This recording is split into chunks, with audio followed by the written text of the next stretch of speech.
All right, everyone. I'm Davis Hunt, editor-in-chief of the Pamphleteer. I'm here today with Alice Rolli, who's running for mayor. Also, the Pamphleteer's official endorsement for mayor. We think that Alice is well positioned to take over this city in this crucial time. So we're going to get into that in a second. First, I want to do some basic housekeeping. For those of you that don't know, the Pamphleteer is a daily newsletter that we send out.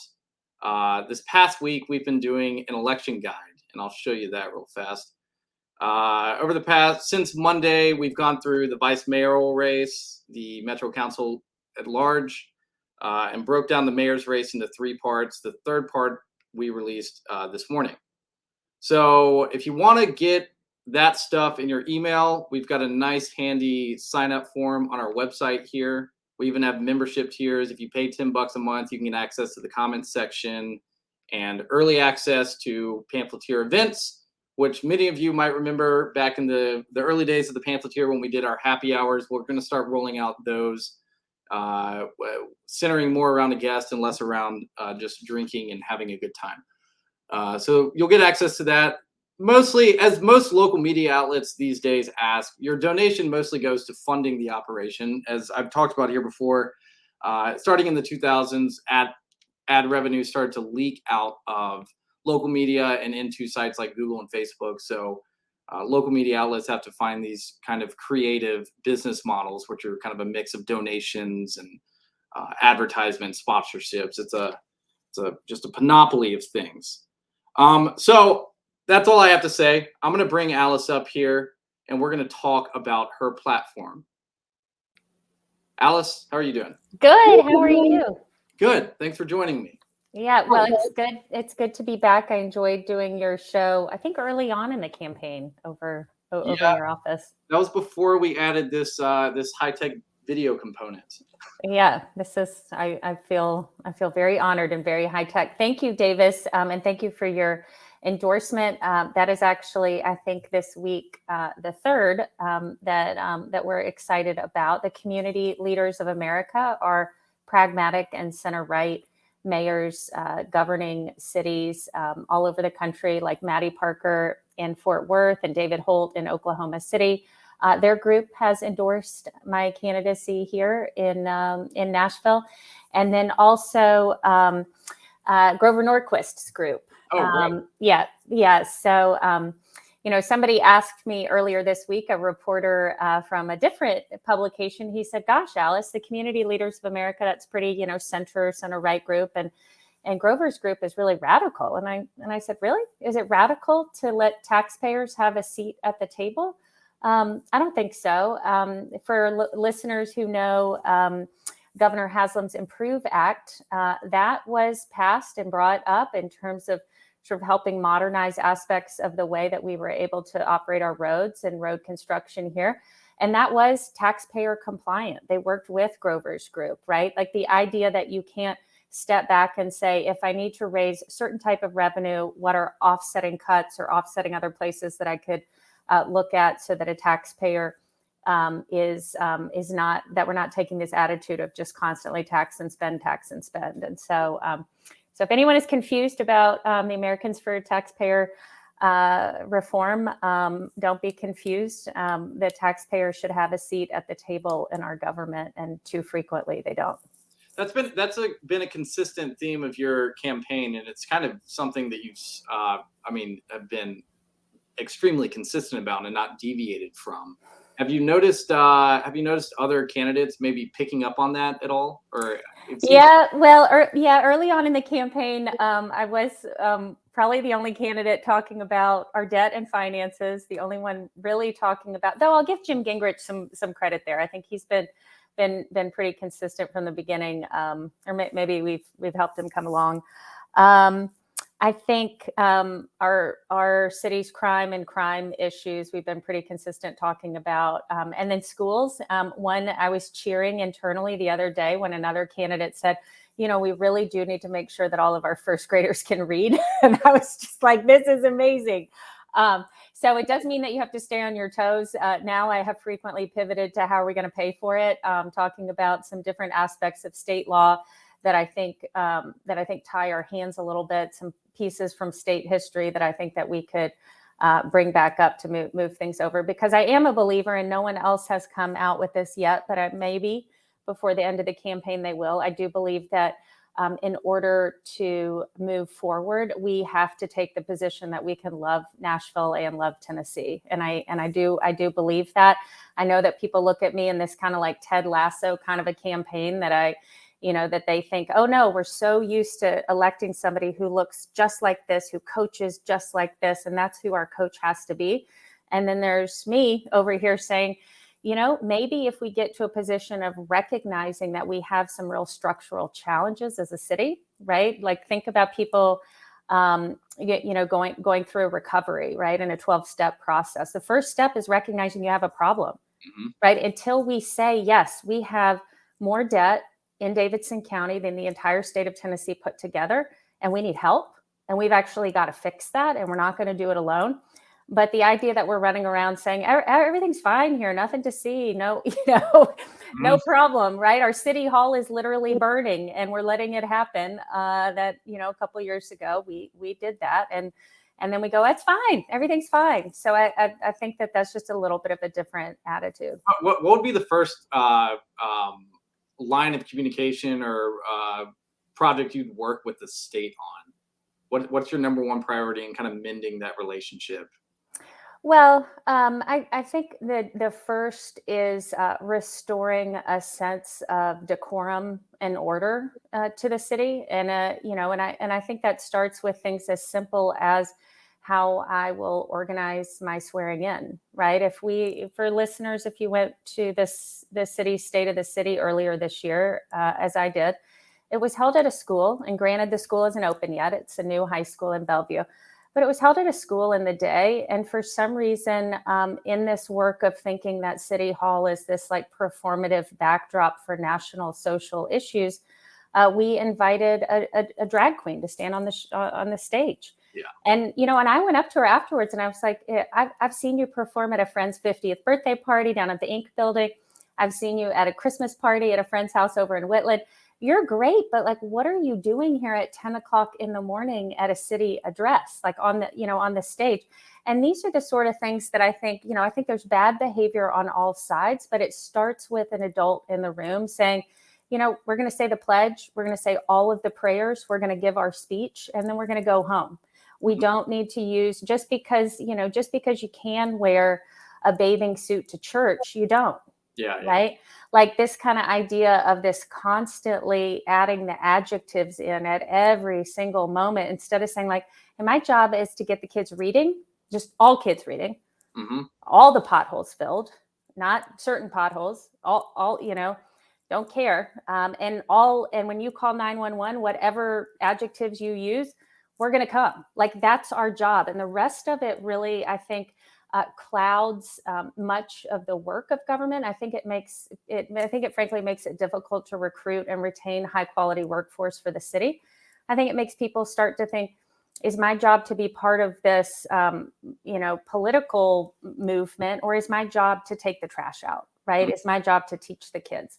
And so I think actually a lot of it is frankly just kind of bringing it down and saying, our mayoral administration is not going to do that. I will mention an endorsement that I didn't get, and I want to mention something that I think is important in already showing the difference in how I approach the work of serving the mayor. So I didn't get a Planned Parenthood endorsement, right? 6 or 7 candidates were endorsed, but I didn't respond. We responded. The questionnaire led with state legislative endorsement. That is what the questionnaire was.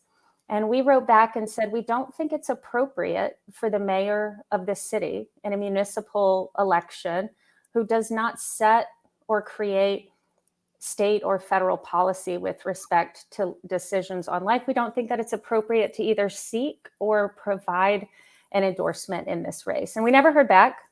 But frankly, if the National Right to Life sent me their endorsement, I would say the same thing. We are not going to have a pro-life rally or a pro-choice rally. We're going to be really focused on first graders reading and taking out the trash, right? So you might say that That I just think it's a decidedly different attitude. And then secondly, in terms of repairing a relationship with the state, I mean, I already began in a position of having good relationships with members of the state, at the executive, the state level. And I think that when we bring an idea forward, I mean, I think it's probably starting obviously with the first priority around schools. I do think, and we're not alone in aspects of school funding, but it's also saying we've got to be accountable. We see where our scores are. We know that only 20% of our kids are reading or graduating career or college ready, and that's a problem. And I think just pretending that it's not a problem is not useful in a relationship. Something you said at a recent mayoral forum. I mean, there's 1,000 of them. I can't remember which one it was. Yeah, there have been a lot, and I have gotten some interesting questions. Something you brought up at one of them was that we want to be more like Miami-Dade and less like Detroit, and you received some kind of unfair flack for that, in my obvious opinion. But like, could you elaborate on what Miami-Dade does that's so effective, and what separates it from even Nashville or Detroit? Like, what are the what I was reflecting on there, and thanks for bringing that up. I think the question was, would you ever consider, as I think 3 mayors ago did, taking over or changing to a mayoral appointed school board? And my position is, and I would say probably not unlike Carl Dean, who was the last mayor that anybody said was an education mayor. So if you sort of hold this up as an education mayor who brought this idea forward, is that if the school board will not take accountability for our results and responsibility for our results, someone has to. And as the mayor, if I am charged with levying and managing $3.2 billion from our residents, and $1.2 billion of that goes to schools, the buck has to stop with someone in terms of responsibility for the schools. So the distinction that I was making there is saying, if we look at the history of Detroit operated its schools as if they would always have parents and families captive. And what did we see happen? The families left the city. They started going and settling in the suburban districts around that. We see that happening in Nashville. Families started to leave. And then the sort of forces controlling Detroit schools were brought into a really uncomfortable situation. Once the families and the parents start leaving, and if you have designed your school system believing that they would always be there and believing that they would always be captive to the way that you ran schools and the results that you were getting, the school system had to be bankrupted because it could not support the cost structure that it had built itself on. And I would posit that Nashville, probably maybe less dramatically, because Detroit, I think, was about 240,000 students, and it dropped down to about 50,000, and then it had to be bankrupted, right? To like totally reorganized, totally separated. And so the lesson there is to say, do you listen to parents? Are you responsive to parents? And right now in Metro Davidson County, we have only a quarter of the families that are admitted to MEGs we seat. And we take this position of, well, just send them back and they'll stay. That's not happening. Instead of taking the position of saying, maybe we should have 2 MEGs. For 20 years in the city, I went to Hume-Fogg High School and I heard it all the time. We can just have 1 MEGs. Well, 8 years ago, Valor came here, and Valor's middle school is now outperforming MEGs, and they don't have an admission criteria of a minimum score. So saying, is it possible to produce results that are as good or better? Can we do that? We've proven our own fallacy wrong. So the case on Miami-Dade, what Miami-Dade did is they said, instead of fighting different types of school models, why don't we claim all children as our children? They didn't charterize the whole district. This isn't Alice screaming from the rooftops, turn every school into a charter school. But they listened to parents, and they took what was working in schools and started to emulate that and bring it across. But mostly what Miami has is an attitude that says it's possible. So they started F-rated. And I've had school board member come up to me the other day and say, don't say we're F-rated. And I was like, oh, okay. Well, the state hasn't come up with this score. And we talked about that. I was like, oh, okay. So our strategy is don't say that things aren't going well. Like, that's not a good strategy. But they went from being F-rated to A-rated. So I bring Miami-Dade up to say, there is every excuse is thrown at us as parents and families in Metro. Our school system is too big. Nope, Miami-Dade is bigger. Our school system is really diverse. Miami-Dade is equally diverse, has a few less languages spoken, but structurally it's pretty diverse. Our city is really expensive. Miami-Dade, expensive city, right? We need more money because we can't get a result until we have more money. Miami-Dade spends equivalent cost, actually a little bit less now with this new budget, on dollars per student. So let's take all of those excuses off the table and start to say, now let's get the results. And I wanted, last thing, because I am sort of obsessed with education, which people know, and I can't help myself. But just to say it is possible. Here in Metro Nashville, Warner Arts Elementary in East Nashville was a bottom 5% in the state school, attracted a leader, Ricky Gibbs, who, guess what, grew up in Miami in Liberty City, one of the hardest neighborhoods in Miami. He brought his belief that this is possible, and he's turned that school around, brought families back to it, gotten it on the reward school list. And guess what? He's unfortunately leaving Metro schools right now. Thankfully for us, he's staying in Nashville. He's going to lead public schools, a public charter school network. So he's still going to be serving our kids. He's still going to believe everything's possible. But I don't know this, I haven't talked to Ricky in years, but if you go and listen to, but I do think people vote with their feet. And if you go and listen to the season 2 of The Promise, a podcast, WPLN NPR, you can hear the force. He has to almost be constantly fighting central office to do what's right for kids. And he was so brave in that podcast to even bring it up. And, I'm sure, I don't know again when I left, but you can hear, it's like when I'm doing good things and you are making it harder for me at every turn. And so, like, in spite of them, not because of them, he turned that school around. So when I say we can become Miami-Dade, I mean, we can take every excuse off the table and get results. They offer a counterexample to everything that people have said about the Nashville school system. What role do charters play in that? In the Miami-Dade example? In Nashville, in your so when we think about this question of a fork in the road and sort of bankrupting potentially our school system because of cost structure if families start to leave. So, and when I said, here's a marker that you're going to see right now, this current school board is pretty anti-charter, but what will happen? Let's play it out. In the next 2 years, several of our high performing charter schools are coming up for their 10-year reauthorization. And so tell me you're going to reapprove them, right? They're getting results at incredibly high rates. They've got waiting lists. They've got families coming there. And so go ahead and tell me, okay, Alice, we're going to reapprove them. But it's interesting because there's almost this sense of like, I need to be mad at them constantly. But here's my concern. Right now, what is happening is as certain charter schools are being denied at the local level, they're exiting this school system.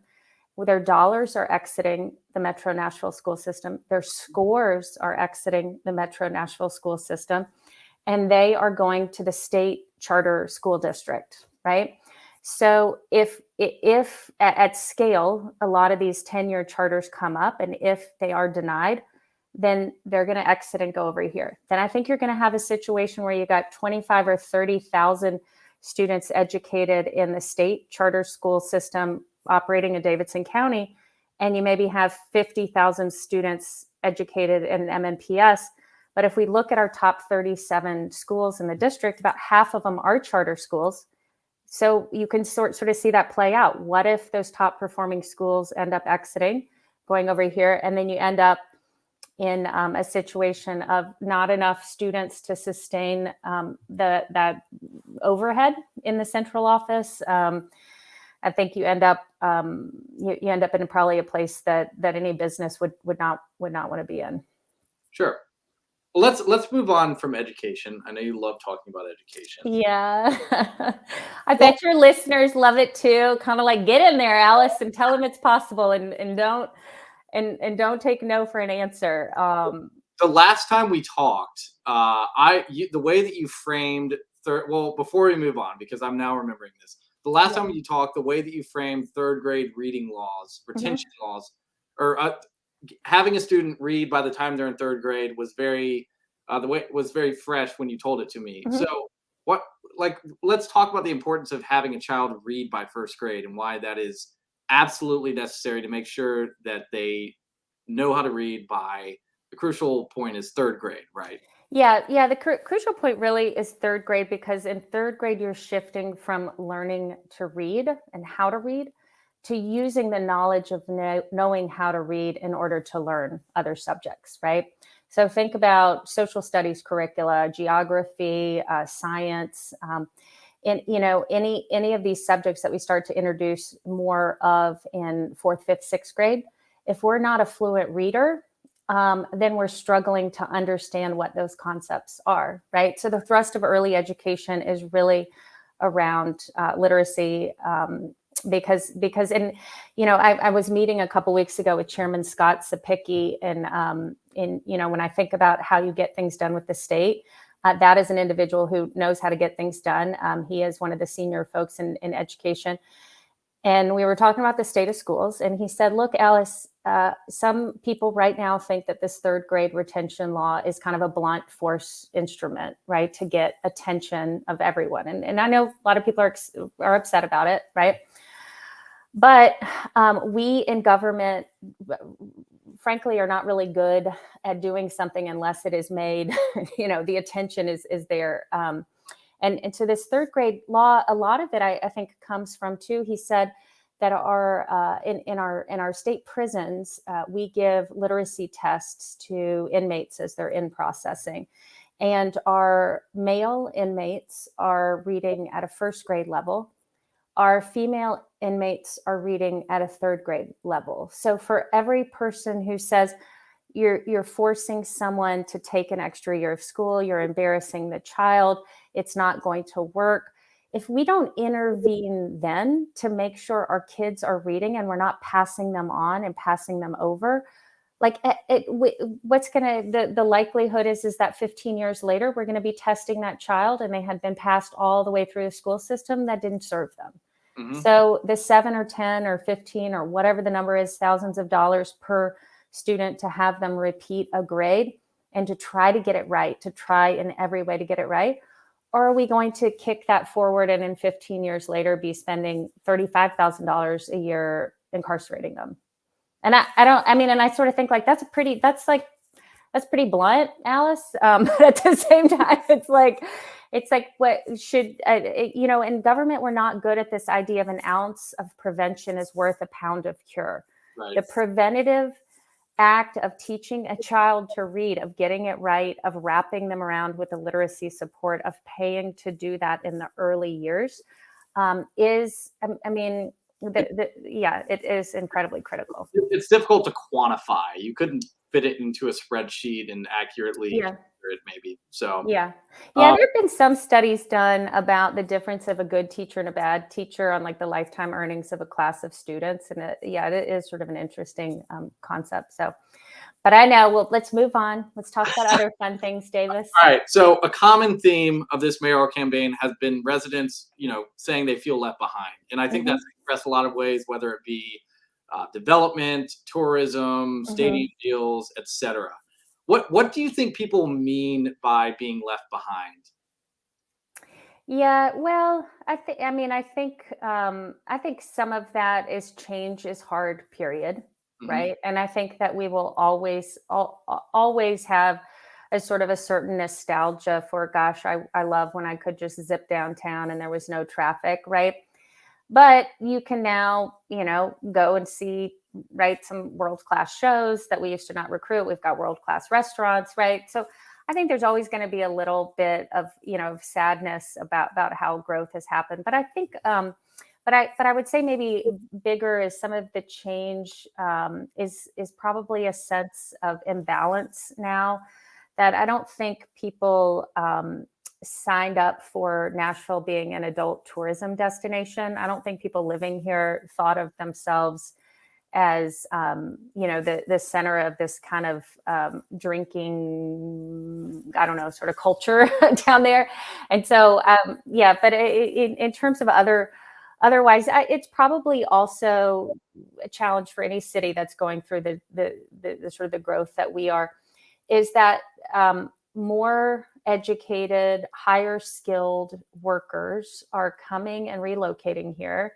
They are happy to pay 2 and 3 times the value of a home that you did. And so your sort of sense of what was probably where you were in the community and sort of the world is now, I think, being a little bit reordered. And so it's when I say we are not preparing our kids for the maximum wage jobs coming here, there's this sense of like, all right, these other people are coming here. They're arriving and they're, better educated, higher paid jobs, for sort of pulling our city up in a lot of ways. So I want to encourage, I'm glad that you guys are here. I know a lot of people are fleeing difficult situations that you don't want our city to turn into. But I think for longtime residents that have been here a long time, there's a little bit of like hey, how come those things are not available to me? Of course. Yeah. How do you balance those two? Because Nashville is obviously a growing city. It's in demand. People are coming to the area, broadly speaking, surrounding counties and Davidson County included. What's the criteria for judging whether this project is good for the future of the city versus this one?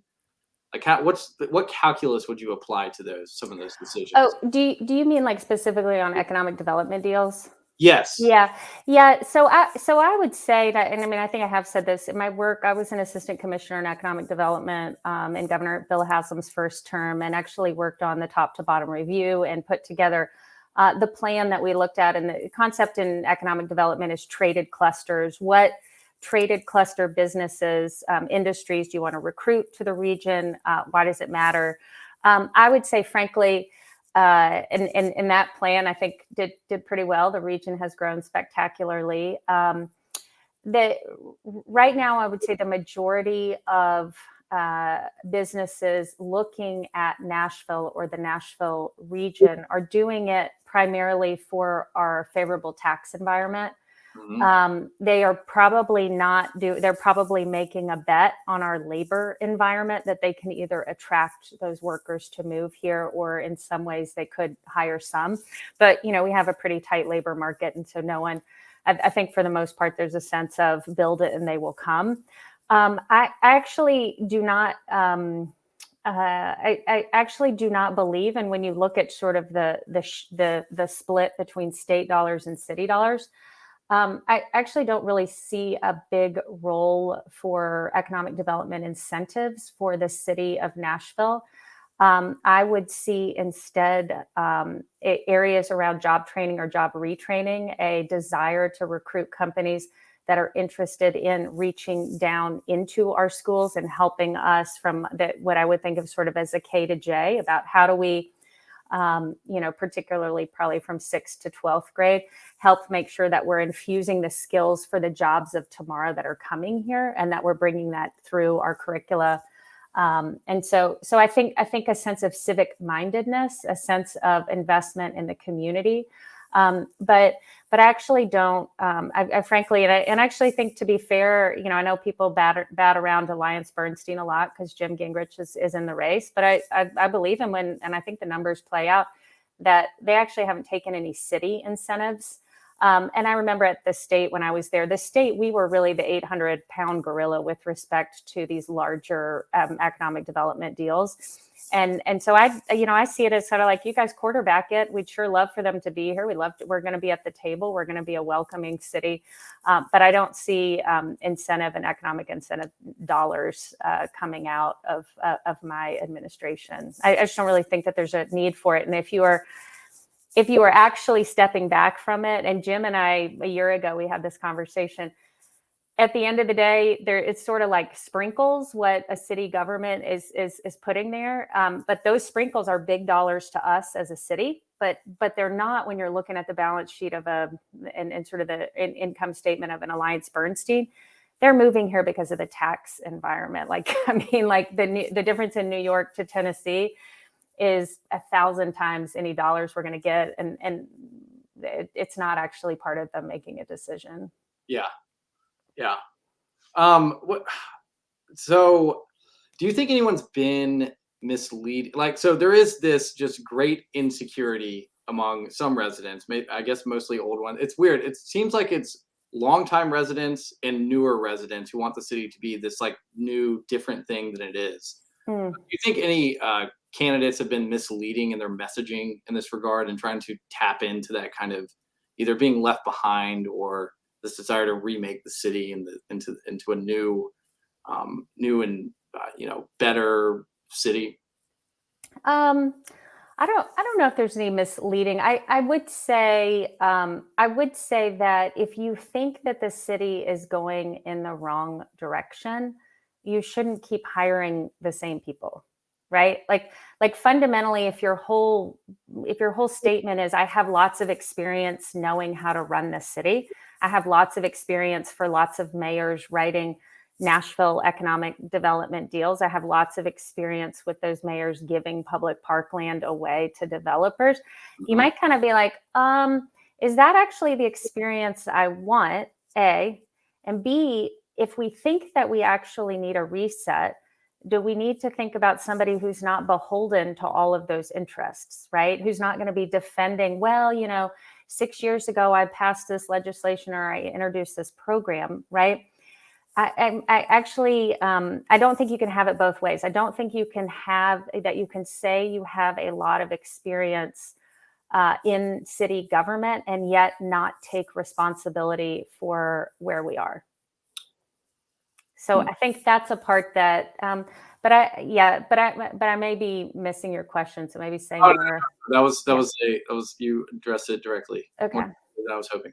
I am Davis. I know that I'm always I'm like the boring numbers person. I'm always sort of like sitting over here thinking like, okay, they said this. How am I going to pay for it? Like, what am I going to work on? What's going to happen?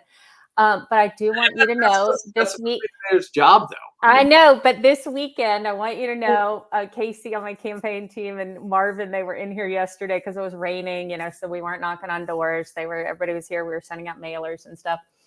And I was like, hey guys, on Saturday night, we're going to go to a poetry open mic night for all of the mayoral candidates in Wedgwood, Houston. And Marvin's like, what are you going to read? So I go upstairs. I'm a published poet. I went through like 4 different Stanford University Press magazines. So I just want to say I'm also going to do fun stuff too. I can be fun. I know my roommate in business school, she'd always be like, Alice, I'm getting an A in networking. You're getting an A in everything else. I'm like, oh, I'm going to be good at this weekend. I'm also going to Ray Stevens Cabaret. He wants us to come by, and we're going to be in Hermitage too. We're just doing all the fun stuff too. I've not made it to Cabaret yet. I mean, I'm glad you reminded me. You want to come? You can come with me on Saturday. Yeah. Okay. I mean, like, you got to live your best life. You got to show up when called. If Ray Stevens is going to sing Everything is Beautiful, I'm down. It's going to be great. Yeah. Yeah. Hey, back to the poetry real fast. Who's your favorite poet? Oh, pick one. Probably Robert Pinsky. Oh yeah. I know Robert. Yeah. I love Robert. I also love Mary Oliver. She is so good at all her poetry around the natural world and the outdoors. So I bought when I lived you went to Stanford. I lived in Palo Alto briefly after college working. And I remember I bought a book of Robert Pinsky poems. Yeah. The whatever bookstore down on University Avenue. I think it was that used bookstore right there by the furniture store. I don't know if you've been there in a while, but that's funny you say that.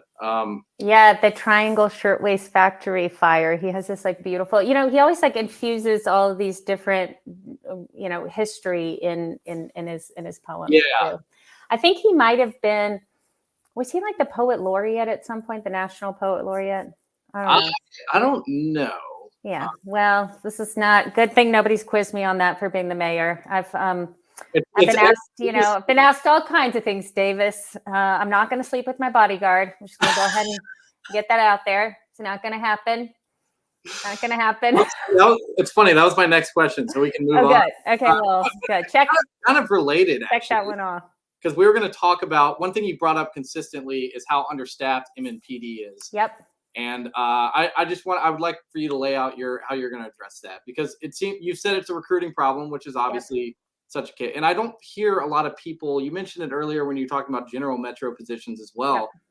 Yep. You don't hear people talk about recruiting for government jobs that much. Mm-hmm. It seems like I don't know. I don't hear people talking about making government jobs appealing to people. Mm-hmm. I think in particular, conservatives or Republicans have this like kind of aversion to working for the government, which I think is probably self-defeating in a lot of ways. Oh yeah, no. And the beautiful thing is I was at the graduation of the 100th Police Academy class, maybe a month ago.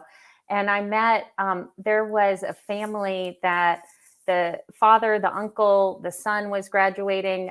It's not really dissimilar to my husband was in the military and went to West Point. And his West Point group, there are families who serve for generation. One of his classmates is E.G. Fishburne and like the Fishburne Military Academy in Virginia. And it's just sort of like running joke with their class of how many Fishburne nephews are going and nieces are going to West Point. And so I see that with our police force too here. But in terms of recognizing, so one, I would say that the current mayor has done a very good job of prioritizing recruiting more officers. We would be in a much worse place had he not. But staffing wise, our current force strength is based on 1.96 officers per 1,000. And I would posit, and that empty positions are based on that force strength, but I would posit that we actually need to be closer to 2.3 officers per 1,000. That's clearer to a national average, but it also, and then one could say later, hey, once you get to that point, you maybe need to go north from there too, because of the number of tourists that we have, and then the number of everyday commuters that we have, right? When you call 911, we don't ask, are you a Davidson County resident? Mm-hmm. When you call 911, we show up. But right now, people across the county are seeing, longer response times. Now, absolutely, the response in the Covenant shooting, the response in any really like what I would call sort of tier 1 trauma situation, we are able to do that. I'm not, people shouldn't go home and say, but if your car gets broken into, if you're recording a crime, if you're seeing somebody walking through your backyard, you're not in imminent danger, those calls, and you hear people talk about it, are sometimes not answered. Somebody comes an hour and a half later, somebody comes 2 hours later. I mean, if it's outside of what we consider sort of like tier 1 trauma response calls, we're seeing longer response times. In terms of how are you going to staff that or change that, I think it is saying, we want to have the best urban police force in America, and we want you to be here, and we want to support you. I think that the reconstituted Citizens Advisory Board will continue to have transparency, but will help adjudicate some of these review cases more expediently. It's not helpful when the current formulation of this sort of bureaucracy that we built a bureaucracy around a good idea. People were for that idea. Review, citizens' input, transparency, right? Like these are things that of course we need to have. But the bureaucracy and the sort of activist thing that we built around it has resulted in cases, sometimes taking 2 years. Well, how is that creating a tight feedback loop for officers, for the department, of how to be responsive to citizens if it's taking 2 years to hear a case, right? I mean, like that's the antithesis of, I feel like when I come on your show, I want to use bigger words because you said panoply before we started. So I'm like, oh, Davis, he's so smart. I'm going to Go, you're a published poet. You should know. I'm going to jam it out. But no, it's, but having these, having a citizens advisory board that is responsive. Look, our Metro police is really a lot of ways the envy of the nation for how quickly our body worn footage goes out. It Hmm. goes out incredibly fast, right? You see things like different crimes that happened a month ago that they're just now, and once there's a long lag time, it starts to make people feel like, what are they hiding? What's wrong, right? Um, so in terms of doing that, it's pay, which I think we've addressed for the most part. Our officers are now the highest paid.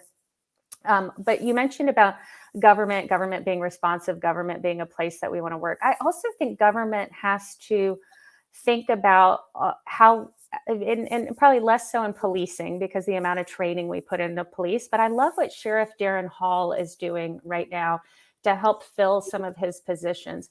Instead of thinking of the position as it must be a full-time job, of 40 hours a week, what he has done and he has found success in is taking some of the jobs and dividing them up into hourly jobs, where some people, moms or others, retirees, they want a job that's like 20 hours a week, right? And so what he's found is that because it is no longer, he's getting the same result, but he's not having to carry the full-time costs with benefits and long-term pension and other obligations. He's actually able to pay more, significantly more on an hourly basis, recruit better people, and have more flexible staffing. And so I think those are some of the things that we've got to look at across city government. If we can't explain what we're doing in terms of like an output to the citizens, number of people processed, number of permits met, and explain it on a day rate or on a unit rate, and when we start to be able to do that, then we can start to staff and sort of step back and say, does it have to be a full-time job, or are there periods where maybe there's specific periods in a year where we end up finding a big backlog in permitting or something else? Can we create a flexible part-time staff? Can we pay people more on an hourly basis? Can we attract a different kind of a work force? And I love, like, Sheriff Hall's doing that, and so I'm a big fan of saying, hey, if he's able to make that work, what can we learn from that in other departments, and how can we bring that kind of thinking there? Sure. Well, okay. So, bigger question about what about your platform do you think is most resonating with voters? I would say probably the just this sense of optimism that we can actually get along with the state, and that we need to do that. And I know that that is very distinct. I frequently remind people the tallest point in the county is named for my great grandfather. It's Ganya Ridge at Radnor Lake. And most people who live around Radnor Lake, they don't care that that's a state park. They care that they have a park, right? And I know that there's this, little thing, Alice, that's a time we can never get back to. Why not? Why can't we get back there? Look, when we go to the General Assembly or with our neighbors and say, this is a problem for us, we need to come up with a solution. And it's probably not just a problem for us in Nashville. So a couple of examples, obviously the state, with no additional tax to residents, created during the Haslam administration the Tennessee Promise, right? Paying for 2 years of free community college for everyone, including people who live in Davidson County. That's good. Let's think of other things like that. This governor's budget is paying for diapers for 20,000 babies that live in Davidson County, that otherwise on TennCare, we saw really high rates of diaper rash cost and urinary tract infections. We saw families making difficult decisions. Let's figure out how to solve that problem. Same with mental health. And I mentioned Chairman Sapicki before. In this next legislative session, it is his intent to introduce legislation to build 33 state-funded residential mental health treatment centers modeled after one that's in Murray County, the county that he represents, Columbia, Tennessee, 2 counties south of here. And he says, like, look, Alice, in the entire state, we only have 500 residential mental health beds funded by the state of a 7 million population. We know we don't have enough beds. We know that some people experiencing homelessness need a mental health residential treatment facility. They don't need some of the things that we're throwing at them, right? We need more beds. The state has a lot of money. It will cost about $1.4 billion. And we in Davidson County will get 3 of those because we've got 3 state Senate districts. That's about 500 beds. And that will contribute to getting, we know from Judge Melissa Blackburn and the criminal justice system broadly, that there's about 250 people in Davidson County that are chronically homeless, have mental health issues, that can't be prosecuted when they commit crimes because of their mental state. Let's fix that problem. That'll get us about, that'll go a long way to fixing that. So when I say, I think I just bring a really different approach to saying, hey, let's stop thinking about what we don't get along on and start thinking about what's a problem that we have, that other counties have that problem too. And let's lead. We're Nashville. We have, just like we were talking about, we've got a lot of really smart people here. We've got a lot of people who want to be here. Let's not act like we're better than everyone else. Let's act like we share a lot of problems that other people in the state do too. Let's figure out how we can work on them. Yeah. Are there any voters in town you think you're reaching that other candidates are specifically not reaching? Well, yeah, I would say I'm definitely reaching Republicans and conservatives in a different way, right? There are, I think the endorsement of the community leaders has gone a long way in that. Of the 8 candidates, if people are looking in the scene, I think I'm the only one. I was doing a talk yesterday, and an individual who lives in Forest Hills, he came up to me afterwards and he said, wow, you are really different. Because I was, unabashedly being responsible for outcomes in the city, and saying, and really not taking the position of, and actually I have Democrats on my website. A lady, the current general counsel in economic and community development, is a Democrat. This week she hosted a coffee for, people in Green Hills.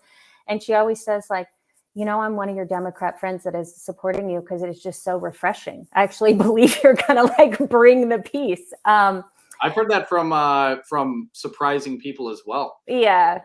So Davis, I know everybody runs around and says you can't win. You're a Republican, and I'm like, well, and Alice, it's a nonpartisan election. What are you doing? And I'm like, I'm really the last one to politicize it. Like, hey, who said that? Like, if you say it's nonpartisan, you're basically saying it's nonpartisan as long as you're a Democrat. I don't really like why is that? Our federal framing legislation today was passed in 2015 by Lamar Alexander. He was a United States Senator, a Republican from Tennessee. It was signed by President Barack Obama, a Democrat from Illinois, and that passed 85-12. His opioid legislation a couple of years later passed 99-1. This is not I'm not some I have Mike Sparks, who I was on his radio show, a very conservative member of the legislature in Smyrna. And he's like, Alice, this is going to be great, because when you were at the state, you would come up with this is how we're going to fix the problem. We're going to, and y'all are going to all go fight about all these other issues, but we're just going to fix the problem. So I think there's a little bit of people saying well, when she says she's not going to use City Hall as a backdrop for competing with the mayor of Portland and the mayor of Chicago for who can outdo each other, I'm not going to do that. I'm not in their club. I'm not competing with them. I'm in the club of trying to say, can I get my kids to read more and faster than your kids? That's the team that I'm cheering for. Can I get us off of the truth and accounting sinkhole city list? I'd like to do that. Yeah. And actually, I think a lot of us need to want to do that. And I don't think that those are, I think coming up with clear metrics on, that every person in city government can say, I know what my job is, and I can explain it to you, not as a policy and a procedure, but I can say, this is how I serve the public. My job is to, when I receive a request for a permit for something, is to review it. And if it's in a basic category, to return it within 6 hours. If it's in a complicated category, to return it within 3 days. But to start to say, and then how are we doing against those metrics, and how is my job serving the public, and not explaining departments to people, explaining how we can't do things. Like, how do we get it? How do we get it a little bit more focused, a little bit more customer focused? Local politics is interesting to me for a reason that I'm about to bring up. So potholes is just a persistent theme through Yeah. every single forum. Potholes. It's Yeah. like this, every one of us interacts with potholes, and you Yeah. marry that to how to allocate money, how to get kids to read, how to set them up Hmm. for success. So it's kind of this funny just range of Yeah. issues, but people are just always talking about potholes. You're gonna Because, well, and here's why, Davis, you can rent your home, you can own your home, you can have kids in schools, you can have no kids in schools. But 98% of people, maybe 99, I don't know, let some smart person listening come up with a number, are interacting with our roads. Yeah. Right. And so, I mean, like, and Rogers Anderson, who's the mayor down in Williamson County, I really, really respect him. Yeah, early in the campaign, he's like, don't worry about all these other things that people are talking about. Well, think about what do more than 90% of the citizens deal with? Yeah. Paying taxes, dealing with your roads. What if 80% or more deal with, hiring people, making sure that we've got an educated workforce, making sure their own kids are going to school, right? And start to draw the line. If it doesn't impact more than probably 70% of your citizens, or you're not hearing from, that group. And that's not to say to like ignore some things, but government, when I helped Senator Alexander with his last campaign, I mean, people walk in with all these crazy ideas of things that they think government should do, right? Like this one guy thought that we should invest in his like nuclear energy thing. And I was sitting there thinking like, this is a campaign. It's over in like 18 months. Nuclear energy permitting is like, like 20 years long. I mean, yeah. So I think it's being really clear-eyed on like, what is the job? And I think entrepreneurs, which I know you have a lot of on your show that listen, is that really success in business is also making a list of things to not do. Yes. And I think that when we start to entertain, and it's not to say that those things aren't important, but it's also to say if we can find them in the phone book or they're better managed by a nonprofit or an issue advocacy group, that's probably where they should live. Yeah. Yeah. As far as it's also, you're brought, and I'm brought 1,000 ideas every day. The power to say no, you got to prioritize. It's one of the more difficult tasks, I think, in running Yeah. any kind of organization of any size. Yeah. Well, Alice, it was great talking to you. Yeah. Thank you. Yeah, Well, you should send us some of your poetry. We'll publish it. No, Davis, you're going to come on Saturday night. We're going to go to. I can't go this Saturday night. Okay, well, you're gonna. I'm sure someone will cover it on Twitter. I'm sure they'll. I'm sure you can follow along there. Well, thank you for what you do for for helping to educate people about local issues. It is appreciated.